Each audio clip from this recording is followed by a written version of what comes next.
Hello ஃப்ரெண்ட்ஸ், welcome back to my YouTube channel. இன்று April 3, 2025ஆம் ஆண்டு. நேற்று நைட்டுக்கு நான் போட்ட வீடியோவில் தங்க நிலவரத்தை மந்தமான சூழ்நிலை இருப்பதாக சொல்லியிருந்தேன். அதோட டேரிஃப் ரிலீஸ் பண்ண போகிறாங்க மிட் நைட்டில். ஸோ அதனுடைய தாக்கம் எப்படி இருக்குன்னு தங்கத்தில் நம்ம காலையில் பார்க்கலான்னு சொல்லியிருந்தேன். அதே போல் மிட் நைட்டில் ஏற்பட்ட அந்த தாக்கத்தை பார்த்திங்கன்னா மிட் நைட்டில் நம்ம நாட்டுக்கு மேலே 26% டேரிஃப் சார்ஜஸ் போட்டிருக்காங்க.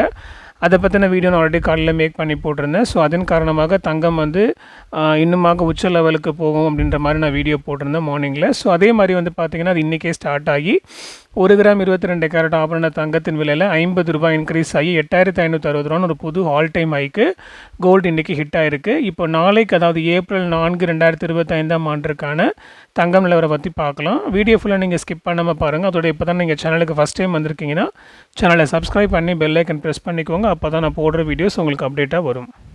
அண்ட் கமெண்ட்டில் நண்பர் ஒருவர் கேட்டிருக்காரு, ஸோ தங்க விலை போடும்போது வெள்ளியை குறித்தும் போடுங்க அப்படின்னு. ஸோ இன்றைக்கி பார்த்திங்கன்னா வெள்ளி ₹2 இறங்கி ₹112 சந்தைப்படுத்தப்பட்டிருக்கு. ஸோ ஒருவேளை நீங்கள் வெள்ளியை நீங்கள் இன்வெஸ்ட்மெண்ட்டாக நீங்கள் கன்சிடர் பண்ணுறீங்களா, நீங்கள் தைரியமாக நீங்கள் தாராளமாக நீங்கள் வெளியில் இன்வெஸ்ட் பண்ணலாம். ஸோ கோல்டு மாதிரி வெள்ளி டெய்லிலாம் ₹100 ₹50 அப்படிலாம் ஏறி இறங்கிட்டு இருக்காது. ஆனால் ஃப்யூச்சரில் நீங்கள் பார்த்தீங்கன்னா கிராஜுவலாக அது மைல்டாக இன்க்ரீஸ் ஆகி போயிட்டே தான் இருக்கும். எனக்கு தெரிஞ்சு அது ₹30 வெள்ளி ஒரு காலத்தில் இருந்திருக்கு.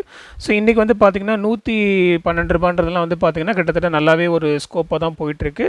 ஸோ இமீடியட்டாக அது கிராஜுவலாக பெரிய லெவலில் மாற்றத்தை ஏற்படுத்தாவிட்டாலும் அது ஃப்யூச்சரில் கம்மிங் டேஸில் கம்மிங் இயர்ஸில் பார்த்திங்கன்னா அது ஒரு நல்ல ஒரு இன்வெஸ்ட்மெண்ட்டாக ஒரு ரிட்டர்ன்ஸ் கொடுக்கும். ஸோ வெளியே நீங்கள் தாராளமாக நீங்கள் கன்சிடர் பண்ணலாம். அண்ட் இன்றைக்கி யூஎஸ் மார்க்கெட் ஓப்பன் ஆன டைமில் பார்த்திங்கன்னா கொஞ்சம் மந்தமாக இருந்துச்சு. ஆனால் அதுக்கப்புறம் ஒரு 2 ஹவர்ஸ்க்கு முன்னாடிலாம் 2-3 ஹவர்ஸ்க்கு முன்னாடி பார்த்திங்கன்னா செம்ம ட்ராப்பில் போயிட்டு இருந்துச்சு. ஸோ போயிட்டு இருந்துச்சு இந்த சென்ஸ் பார்த்திங்கன்னா கிட்டத்தட்ட ஒரு கிராமுக்கு ஒரு 100-150 அந்த மாதிரி இறங்குற அளவுக்கு கோல்டுடைய நிலைமை அந்த ஸ்டேட்டஸ் அப்படி இருந்துச்சு. ஆனால் இப்போது நான் night 10:15 Indian time video record பண்ணிகிட்ருக்கேன். இப்போ உள்ள ஸ்டேட்டஸ் படி பார்த்திங்கன்னா அது இறங்கினது அப்படியே கொஞ்சம் கொஞ்சமாக ஏறி தவிழ்ந்து திரும்ப கிட்டத்தட்ட ஒரு நேற்றுடைய பழைய ஸ்டேஜுக்கே அந்த நிலைமைக்கே வந்துருச்சு.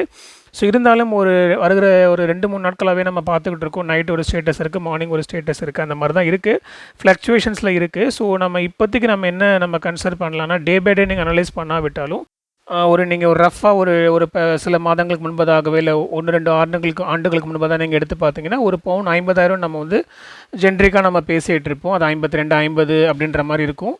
ஆனால் இப்போ இருக்கிற நிலைமையில் நீங்கள் எப்படி கனெக்ட் பண்ணலான்னா, ஒரு பவுன் 70,000ன்றதை நீங்கள் மைண்டில் ஃபிக்ஸ் பண்ணி வச்சுக்கலாம். இதே சூழ்நிலையில் ஒரு சில ஃபினான்ஷியல் அனலிஸ்ட் என்ன சொல்கிறாங்கன்னா 38%க்கு கோல்டு ட்ராப் ஆகிறதுக்கான வாய்ப்புகள் இருக்குதுன்னு சொல்லியிருக்காங்க. நான் அதை பற்றி ஸ்டடி பண்ணிகிட்ருக்கேன். அதை பற்றின டீட்டெயில்ஸ் நான் சீக்கிரமாக வரும் நாட்களில் போகிறேன். நான் அது எவ்வளோத்துக்கு அது சாத்தியம்னு எனக்கு தெரியல.